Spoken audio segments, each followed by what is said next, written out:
Welcome to the Fresh Heart Project. Today I am delighted to welcome Dr Chloe Sellwood. Chloe is the Deputy Head of Emergency Preparedness, Resilience and Response for NHS England and NHS Improvement for London. She is an academic expert in pandemic influenza and she's authored many books, articles and papers on this topic. Over the past year, she has been heavily involved in the response to COVID-19 in the capital. She has also been integral to the response to the terror attacks, the cyber attack and the tragic Grenfell Tower fire in London in 2017. Chloe is a keen runner. Not only has she completed marathons, but she's also run 100-mile races and multi-day events. In February 2019, midway through a month-long running challenge, Chloe had a cardiac arrest. She was successfully resuscitated and discovered that she had been born with a congenital heart abnormality. Chloe had open heart surgery and had an implantable cardioverter defibrillator or an ICD inserted. She's here today to talk about her journey. Chloe, thank you so much for joining us on the show. It's an absolute pleasure to welcome you. Thank you. Lovely to be here. Chloe, I want to start by thanking you for all the incredible hard work that you're doing behind the scenes to keep us and our country safe. Thank you. We really do appreciate it. Thank you, and likewise. You have an incredibly impressive biography, but not only that, you're an extremely accomplished runner.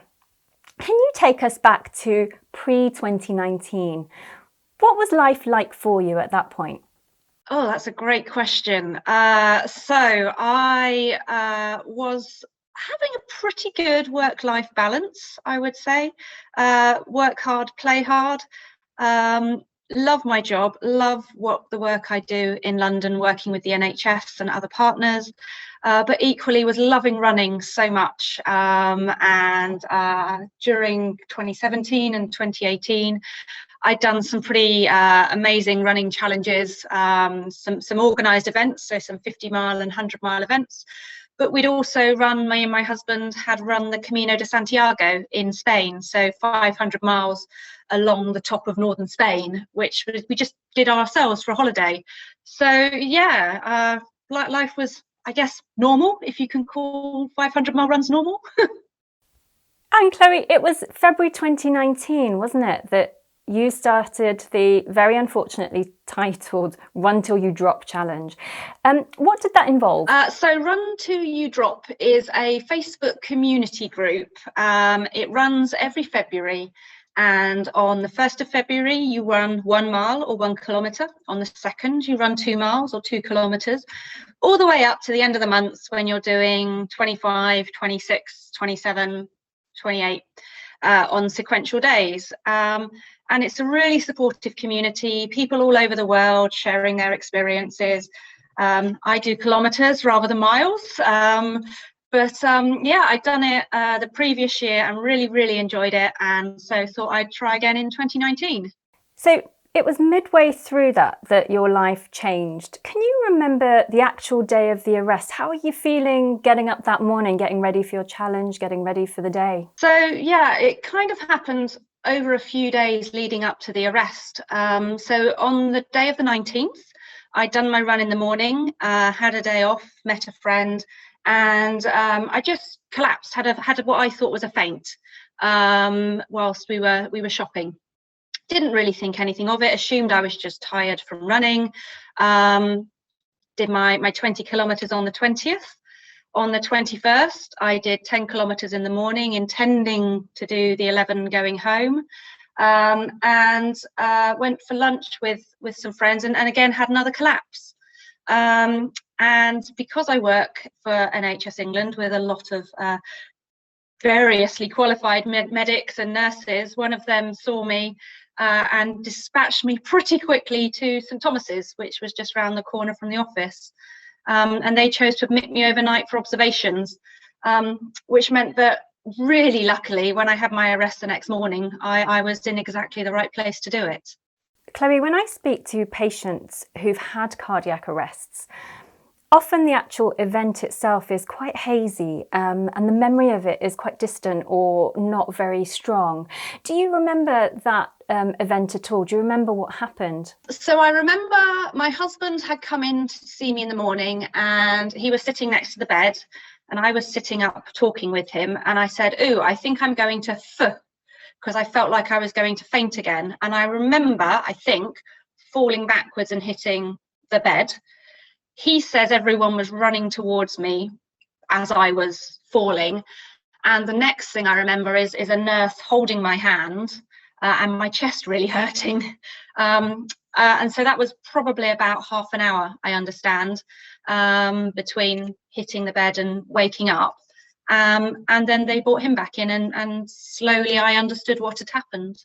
Firstly, what did your husband say to you after the event? And then what else did the doctors and the nurses say to you after the event? My husband was really shaken up, I think, to have actually witnessed it. And in that initial kind of immediacy, I don't think either of us really understood the seriousness of what had happened. And it certainly took a good 24 hours, really, I think, for us both to understand quite how both serious and lucky I was that I was there when it happened. And the clinicians, the nurses, everyone on the ward was so supportive about answering my questions and translating for me. Chloe, did you find it helpful or not very helpful to know people within the NHS and to have those contacts? I think personally I found it really helpful. I found it really reassuring. It was quite funny. Whilst I was in hospital for quite a long time in the end, and various quite senior people from the trust would come and visit me, and you could see the ward staff looking slightly anxious at why various people were coming in and why they were coming to see me and things like that. And at one point, the regional chief operating officer was threatening to come and visit me. And apart from the fact I didn't want to see him in my pajamas, I explained that might be a touch too far for the ward to deal with. But no, I certainly found it really helpful having access to clinicians who I trusted and who I thought I could ask questions of and who answered them. Yeah, that's so important, isn't it? It's important to, in that particular event with a life-changing scenario such as yourself, to have that trust in, the people that are looking after you. I'm really, really pleased that you had that. After that, how long did it take to diagnose the actual cause of the cardiac arrest? It took quite a while. We went through a variety of different options. So because I had no history, I think I got every single test that was going, and I went in all sorts of different interesting machines and had all sorts of different things kind of injected into me and strapped to me and so forth. I'm a scientist by background, so it was fascinating from that perspective. But I would say it was probably about 3 weeks until they really worked out I had this anomaly with one of my cardiac arteries. And they'd actually prepped me to go down to surgery that morning to just have a defib fitted, a pacemaker, fitted. I had the drawing on my arm to make sure it went in the right half of me. And from what I understand, the adult congenital team kind of interjected and said, "We think we need some more conversations. We think we've seen something." And then a week or so later, I had the surgery. Goodness, we always have such a sense of invincibility about us, don't we?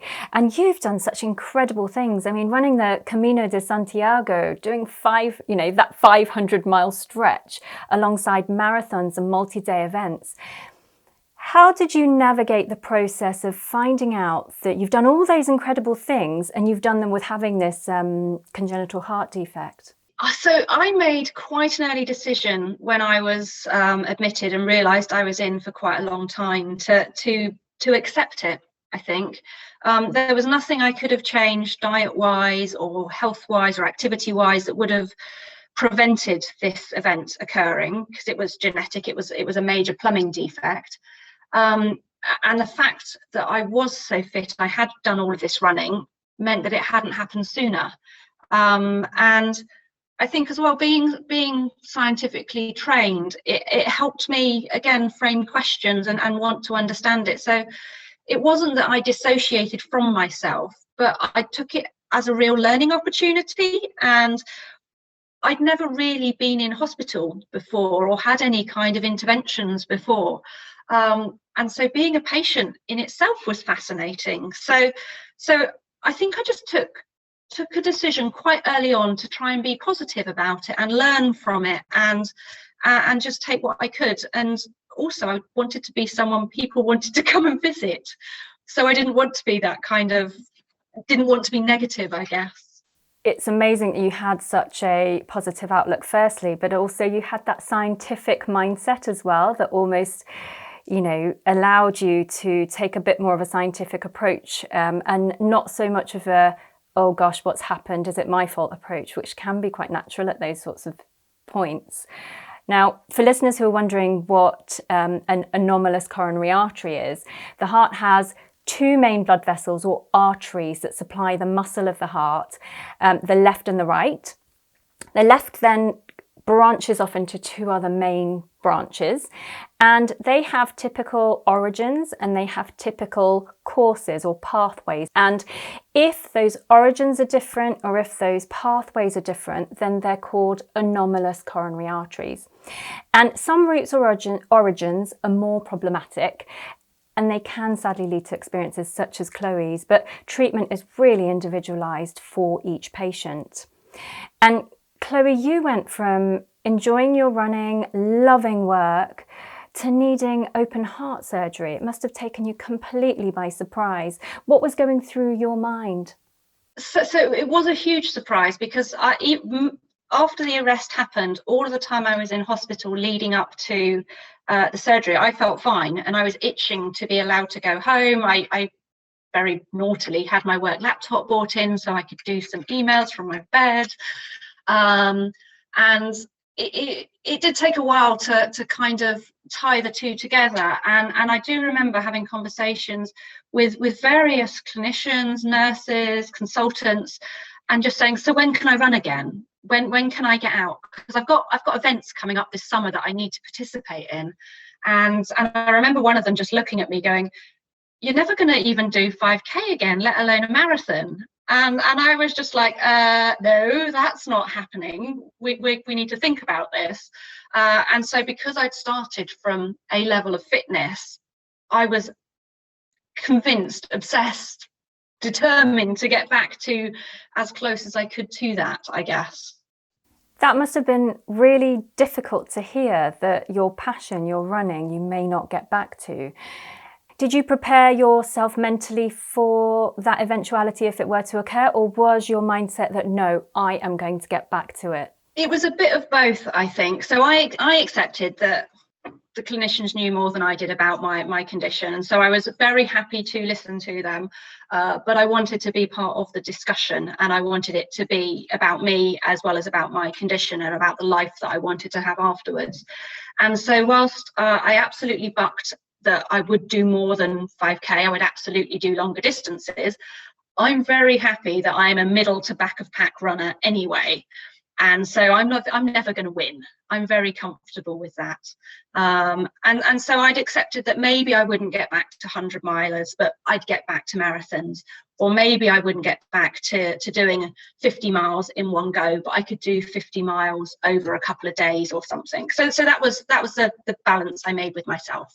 And then you had the operation.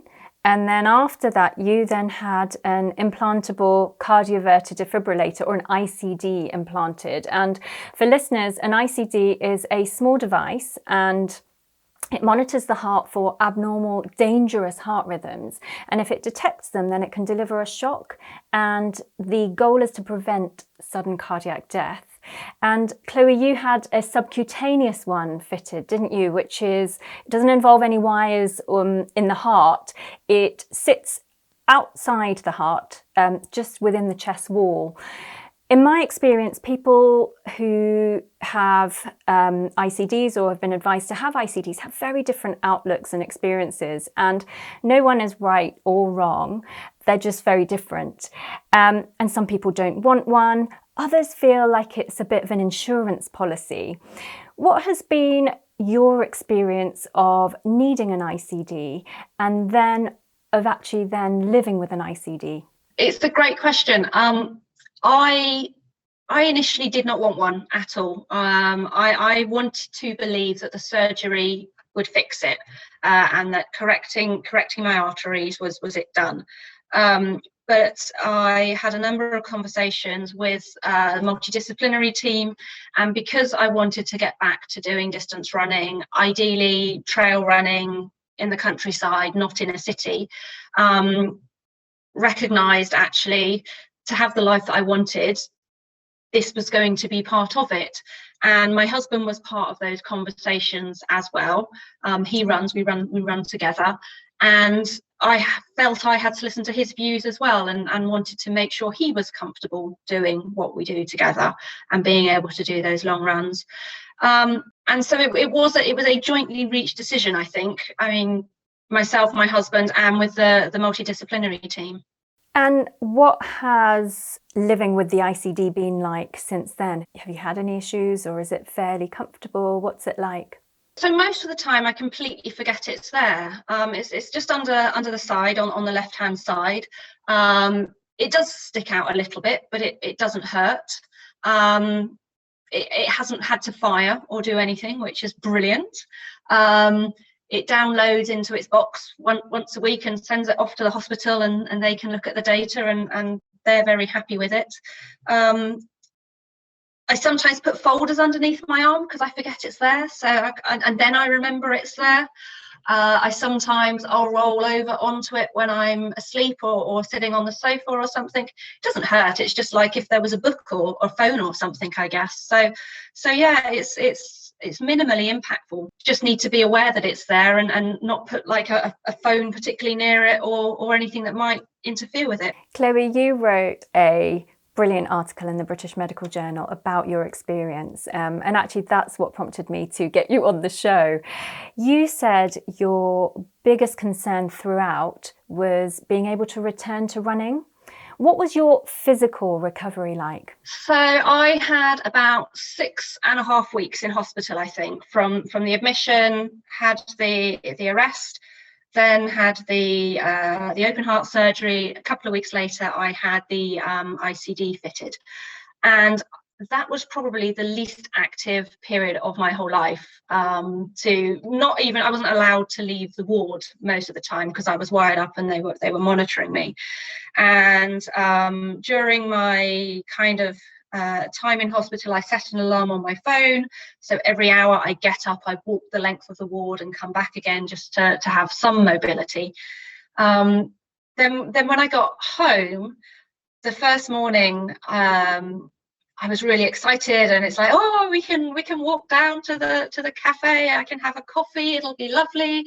And I was like a little old lady trying to walk down the 400 meters or so down my street to my local cafe. And that was quite an eye-opener. I was genuinely surprised at how hard that was to do, because I didn't anticipate that. You then built yourself up to doing the NHS Couch to 5K, didn't you? How long did it take? How did you feel at the end of it? I had a really good experience with the formal cardiac rehab team at St Thomas's, and had an interview, an assessment before I joined the programme, and set out goals and did the bleep test to look at baseline fitness and that sort of stuff. And I was probably one of the younger people in the group, and probably one of the fitter people in the group from my baseline. And very early on said to them that I was going to be doing Couch to 5K alongside it, and was that okay? And they were a little bit like, and then said, yes, take it sensible, keep talking with us. And they were really supportive. And I think for me, the combination of the structured rehab sessions in a safe environment, using a running machine for fast walking, using the exercise bike and so forth, coupled them with doing something I was really familiar with and comfortable with in my local environment, just worked really well together. And I think it was towards the end of July, so maybe a few months after I was discharged, 3 or 4 months after I was discharged, I took part in a 10K race, which they supported, they were okay with, but we did discuss what my goals were in that race, and it was to finish, nothing more than that. That's wonderful, and thank you for also mentioning the importance of cardiac rehabilitation in your journey. Often it's cardiac rehabilitation is brilliant. It improves outcomes on all levels, and sometimes it's not that well taken up after cardiac events or cardiac operations, and so it's really important that you had a positive experience. I'm really pleased that you mentioned that. Thank you. Now, if it's okay with you, I'm going to read a quote from your article. Experiencing pump head. Despite the improvements in my physical health, I found that work was becoming harder as the weeks passed. I was becoming increasingly short-tempered, frustrated, and intolerant of others. I started to realise that I was struggling with my short-term memory.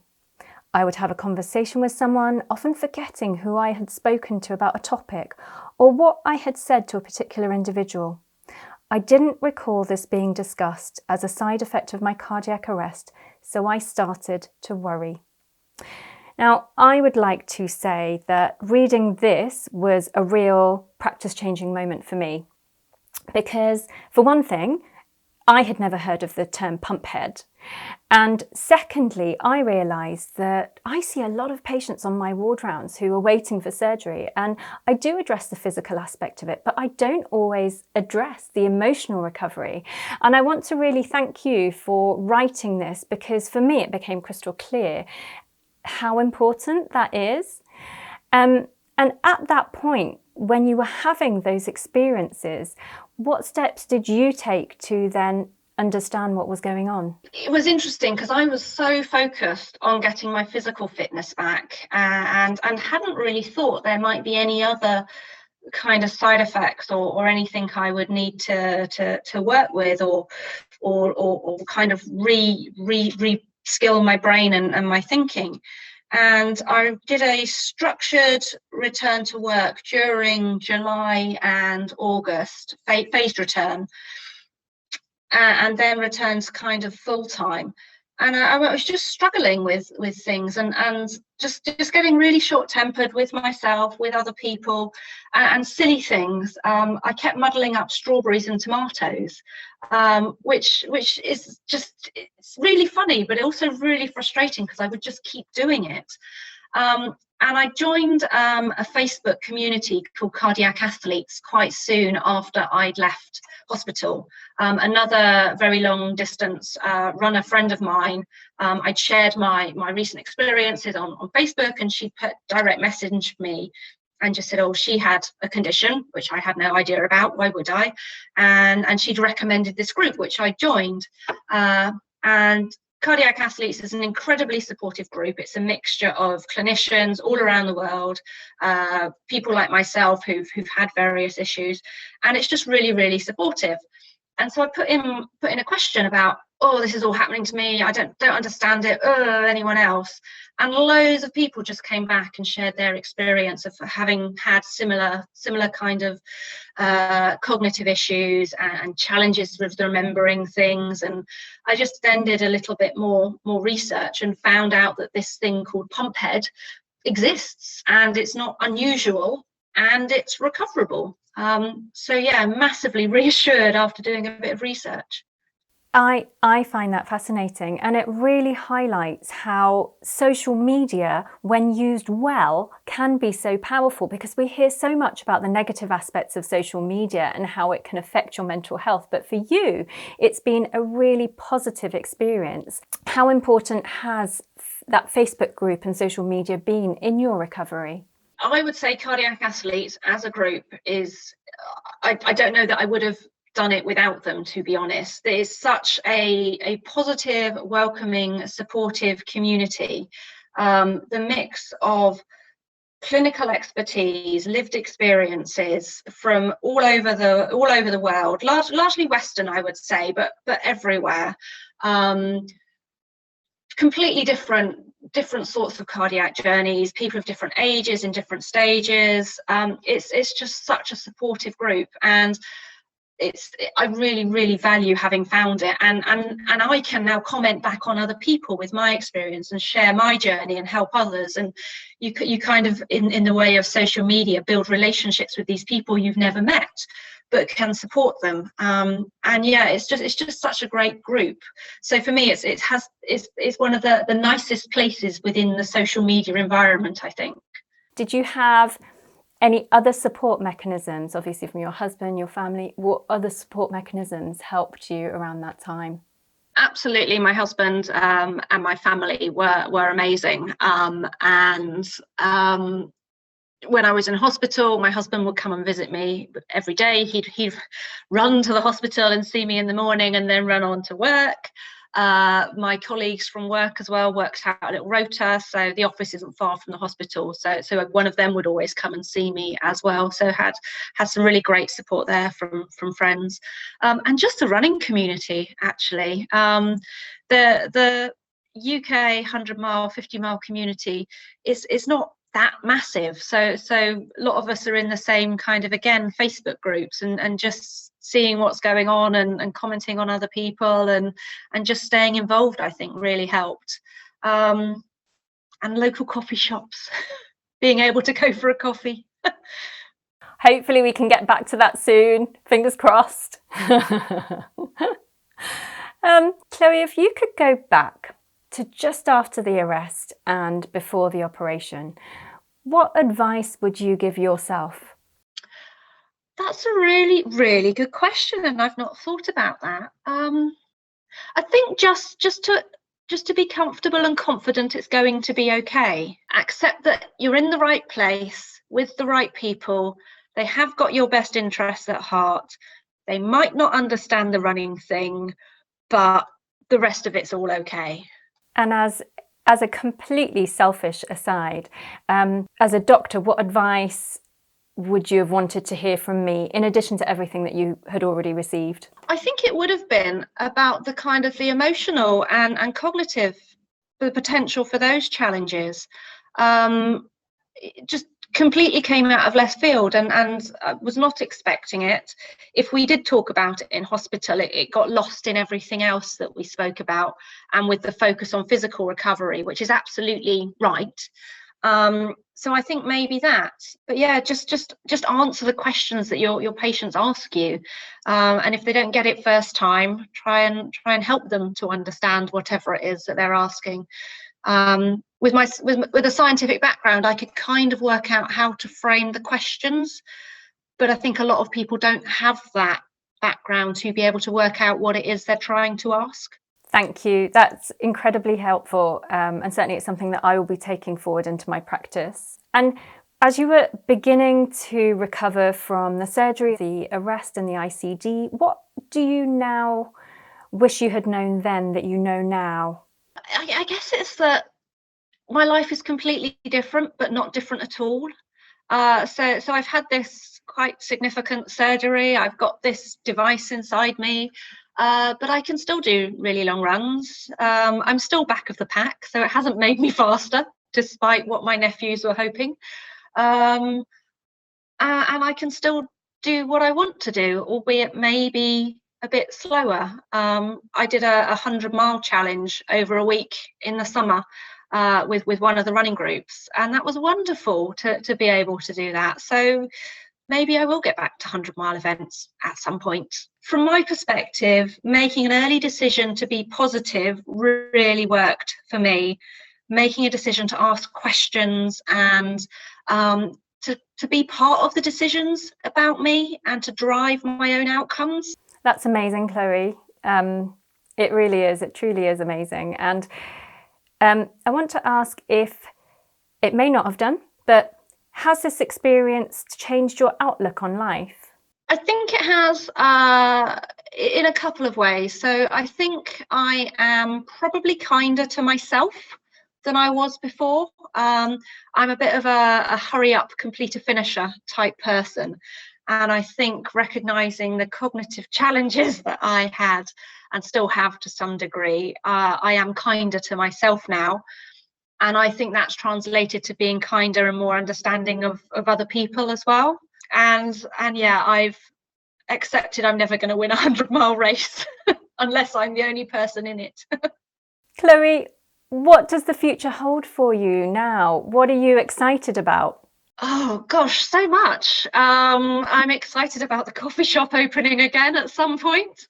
But longer term, just excited to get out there and my kind of memory and everything to come back and continue developing in my role and continue working in the NHS and with the NHS, doing what I do and what I love.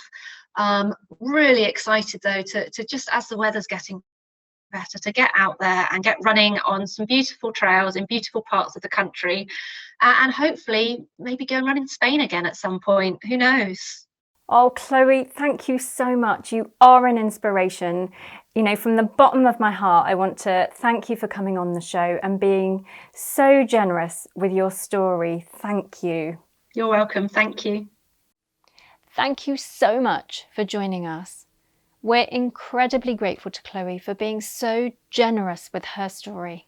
If someone you know could find it helpful, then please do share this episode. You can check out all the episodes on our website, www.freshheartproject.com.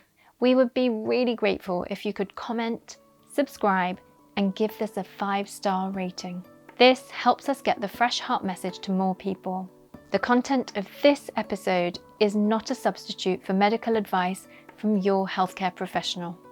Remember, be kind to yourself, and small, sustainable steps create great change. This podcast is produced by Lion Mountain Entertainment, a subsidiary of Morgan Archway Limited.